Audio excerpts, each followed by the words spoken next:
I'm a very sentimental person. This has been a real deep podcast. I didn't mean it to be so. The Deaf is Stolen. That was not funny. Oh! It's the traditional hero arc. You want to see them struggle. There's no heroes here. No. Come on. No. And I still think to this day that they probably are still, thrusting around in the dark, Oh no, so to speak. I think no, don't.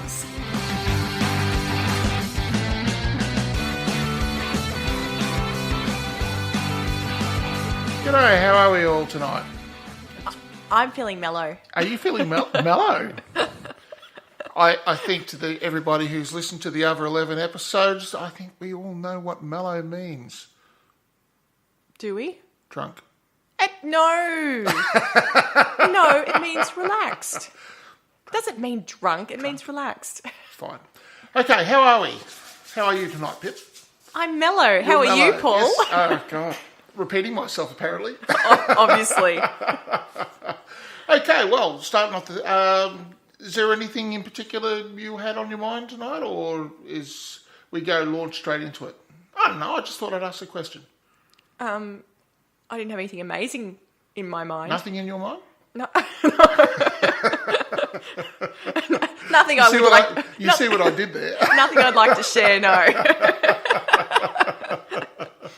No, anyway, hi everyone, hope you've had a good week. And what movies, we've got an obscure, well, it's not really an obscure film, but it was a film that... You'll have to remind me what the film is. That's how obscure it is. I've forgotten that I've even watched it. No, it was a film that Carly asked us to watch. Hello, Carly. And review. Hi, Carly. Hi, Carly. Shout out for you. And then one of my favourites. Oh, God. So we'll do Carly's favourite. Well, I don't know if it's a favourite. She wanted us to review it. Yep. Inglorious Bastards. Oh, yes. It's all coming back to me now. Yes. Like a flood. Yes, I watched it last night. Okay. So, yeah, Inglorious Bastards, a 2009 film. And would you like me to... Please, by all means. Awesome. So it's an alternative story for a point in history, so during World War II. So it's not non-fiction. Don't look at me like that.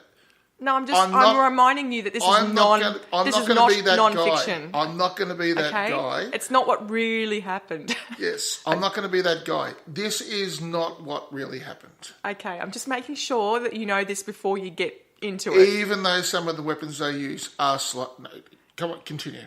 It is fictional. It's fine. Okay. During Germany's occupation of France in World War II, American officer Lieutenant Aldo Raine assembles a team of Jewish soldiers to violently attack Nazis. They become involved in an undercover operation to bring down the leaders of the Third Reich, including Hitler. And this occurs in a theatre owned by Shoshana, who seeks to avenge the Nazis' execution of her family. Who is a Jew? Yes. I was kind of half switched off there. Did that say that she was in fact Jewish?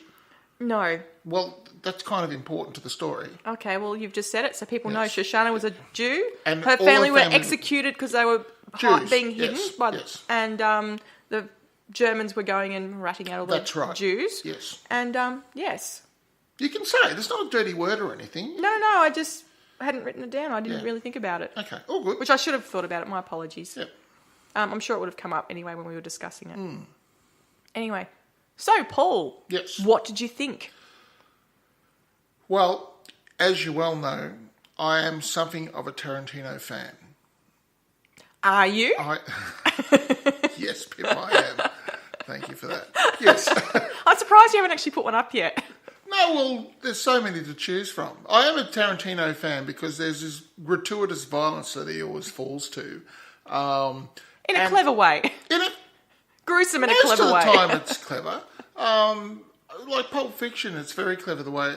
See, there you go. You know how the other time I was banging on about Deadpool chopping and changing? Mm-hmm. And then I would never raise that criticism against Pulp Fiction, which is so much worse, for banging all over the place. You just don't know what the hell's going on, if you're half asleep. But it's all interrelated. I love that. Yes. But anyway, we're not talking about Pulp Fiction today. No. We'll probably visit that one, I dare say. I might throw it up for a favourite. At some point. Or somebody else can. Somebody put it in. Yep. So... Anyway, what did you think of Inglorious Bastards? Concentrate. You can do it. it's going to be one of those nights, I think. Mm-hmm. Okay. First of all, cinematically, it was beautiful. It was shot well. It was shot very well. I do have one small criticism. Right at the very start of the movie, when he's chopping on the stump. Yes. He's chopping on a stump. There's no blocks of wood sitting on top of he's just chopping the stump. No. He actually. No. There was no wood falling on either side. You can go back and have a look again, because I did. Oh. Yes, he's just chopping down on a stump. And that's enough, apparently.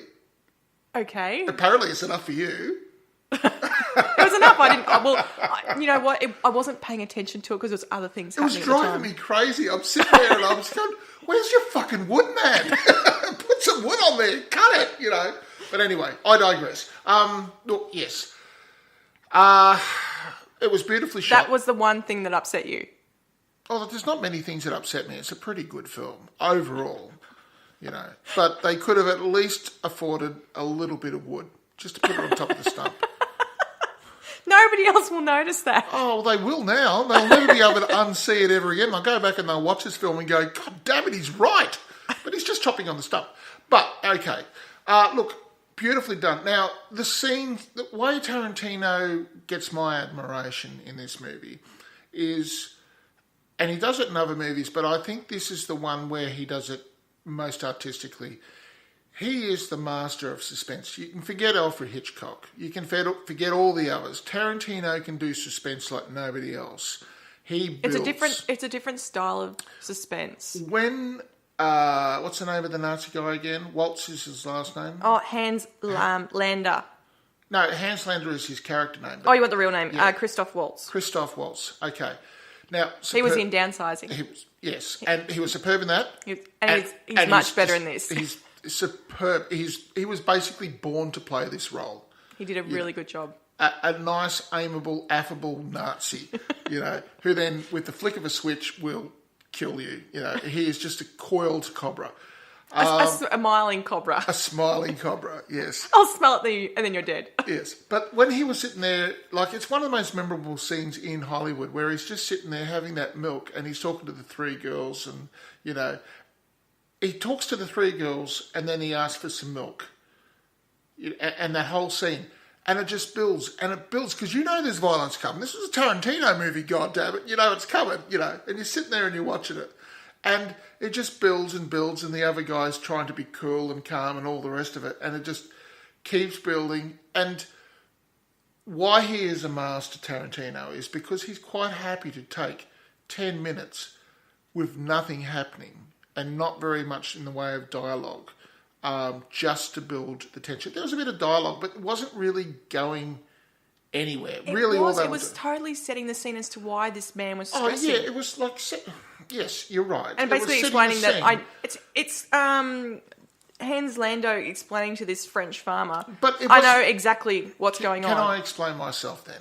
Mm-hmm. The dialogue itself wasn't moving the emotional action. Because I'm going to sound like a wanker again. The tension itself is organic. It's building underneath. And he's just simply stacking one piece of evidence on top of another, like a lawyer does in a court. You know, they just stack it and build their case, and they're just slowly painting you into the room. So what I'm trying to say by that is the dialogue itself is fundamentally fairly pedestrian. You don't agree? No, I don't agree. All right, well, explain to me why I'm an idiot. No, I'm not. You're not an idiot. I was just saying that the dialogue, what he was saying, and how he's portraying himself to this other man who's starting to break into a sweat. So both of them are great actors. They were doing that really well. They were, yes. But it's the lines he's using and how he's saying them. So I actually found it was very important for the suspense building. So where you think it wasn't important, if you really think about it, I mean, what is he actually saying to this man, and what does it actually mean, what he's saying? You know, I think in one of the rare cases, I think we're both right. I'm trying to say something else, and I think I'm being clumsy about it. That's okay. Join me in my mellowness. Some people... Not yet. I've still got a bit more to go. Oh, you're doing well. Oh, thank you. Okay, so, but yeah... They call me Mellow Yellow. Oh, God. So what is happening is it's building up to essentially when the soldiers come into an orgasmic crescendo of release of tension, and everybody dies, and then, she runs off and he mocks her as she's running off. I just love how he goes, what is he? Adieu, Shoshana. Shoshana, adieu. And I'm thinking, like, she's freaking out and running for her life, and he's just sitting there smiling and just pretending to shoot her with a pistol. I'm thinking, oh, wow. Yeah. No, it's superbly done. And, like, she is a terrific actress. I did look at her name, and I did commit it to memory. Could you please remind me what it was? The actress's name? Actress's name. Melanie Laurent.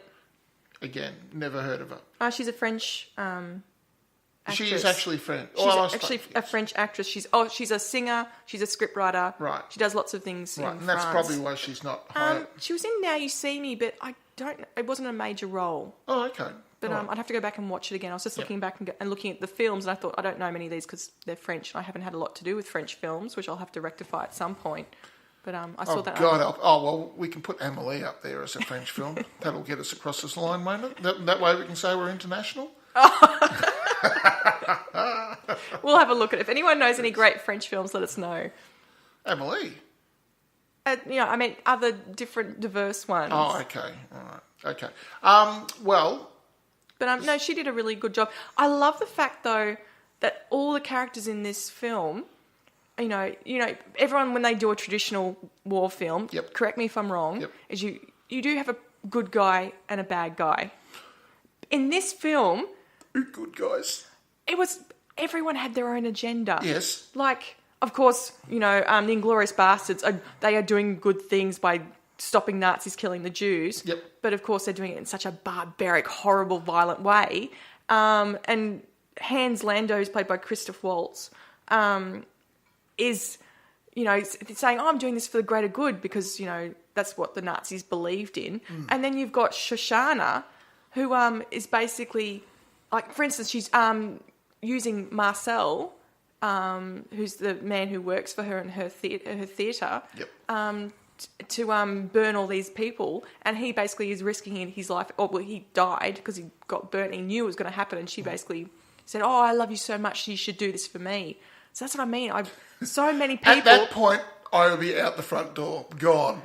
But that's what I mean. Love you, bye. Even the good people had those bad sides, like, I've got my own agenda and I'll do anything to make this work for me. And I just thought, oh my gosh. Yes. It was nobody was a good guy in this. No, well, it's a Tarantino tragedy. It was just amazing, because it's like, oh my gosh. Nobody gets out of this alive. The only person who gets out of it alive is Brad Pitt's character, and he's Offsider. Yes. Oh, and also Christoph Waltz, but not without a bit of violence. Yes, but that's yeah. That is just a nice little side gag that runs through the whole movie. Yes. Now, I think there's two crucial.